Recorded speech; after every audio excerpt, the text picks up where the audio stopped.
Magandang energy sa umaga, Pangga!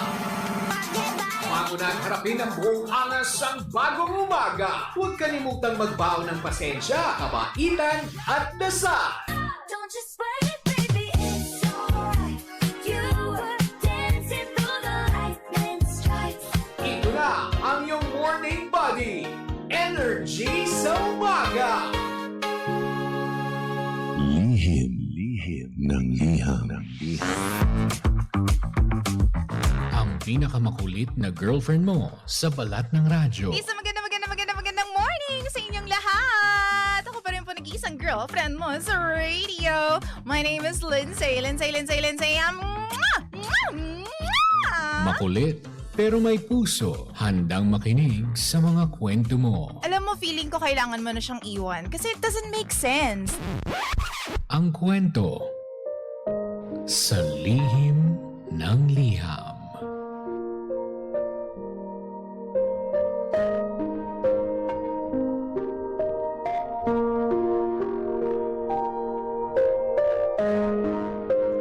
Mahal kong Lindsay. Palagi po ako nakikinig dito sa Lihim ng Liham. This time, ako naman po. Sana mabasa niyo po itong story ko. By the way, my name is Connie. DJ Lindsay, last year, nagsabi ang nanay ko na makishare kami sa bahay. Pati rent ng bahay, manugang na hilaw ng tita ko, kasama. Kasi malapit lang sa bahay namin sila. Umuupa lang kasi ako kasama ng sarili kong pamilya. After ng pakikisama, nakita ko yung ugali ng ka-share namin sa bahay na tipong mga bossy. Utos dito, gusto palagi malinis ang bahay, samantalang minsan sila mismo ang nagkakalat at aalis ng hindi nililinis ang kanilang mga pinagdamuhan. Another thing is, meron kaming kasama na kapatid ng partner ko. Nauutusan kasi nila yon at napapasunod nila. Kasi binibigyan nila ng pera at yung mga luho, binibigay din doon. Tulad na lang ng cellphone na hindi naman pinapahiram kasi kung ano-ano yung ginagawa imbis na tumulong at mag-alaga ng bata. Puro na lang cellphone maghapon. Siya pa naman yung inaasahan namin na tutulong sa aming anak. Kasi working kami ng partner ko. Paminsan-minsan kapag wala siyang toyo, tumutulong siya dun sa baby namin. Pero minsan din, DJ Lindsay, siya yung nagiging dahilan ng gulo. Nagkakagulo kami dahil sa pakikialam ng mga kasama namin sa bahay kung paano kami magdisiplina sa bata. Kailan lang, DJ Lindsay, bumukod na kami at humiwalay sa kanila, pero nagkalamat na po ang pakikitungo namin sa kanila.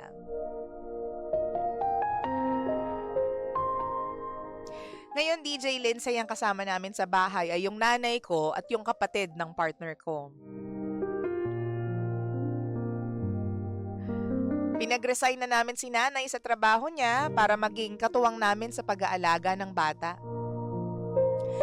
Kaso ang ending, DJ Lindsay, etong kinakasama namin sa bahay na kapatid ng partner ko, palagi ring tinatawag yung nanay ko para utusan.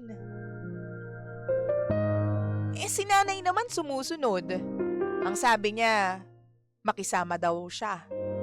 Kailangan daw naming makisama. At hanggang ngayon,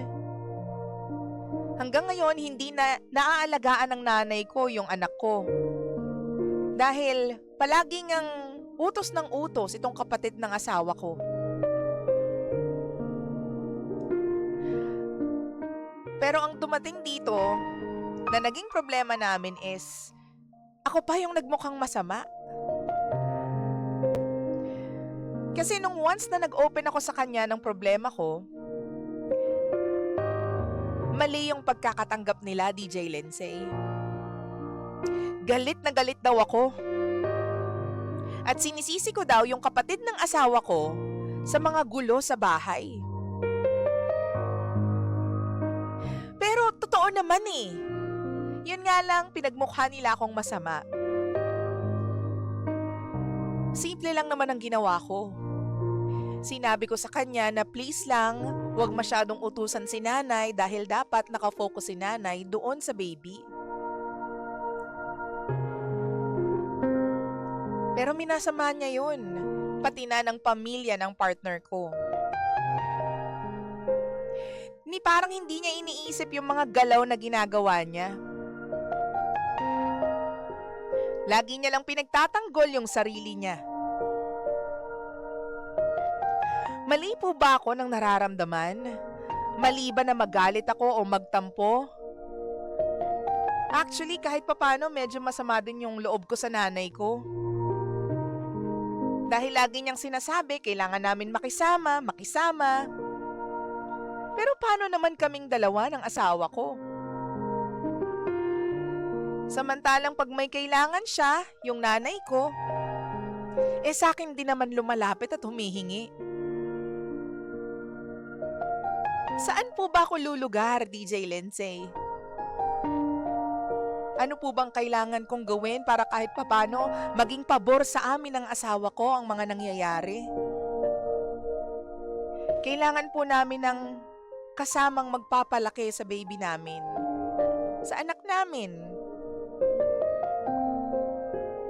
Pero bakit parang ang gulo-gulo na? And to think, pamilya pa namin ang nilapitan namin. Minsan mas okay pa yata kung ibang tao na lang.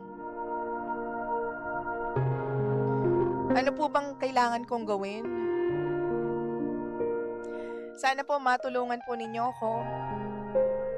Muli, ako po si Connie. At ito ang lihim ng aking liham.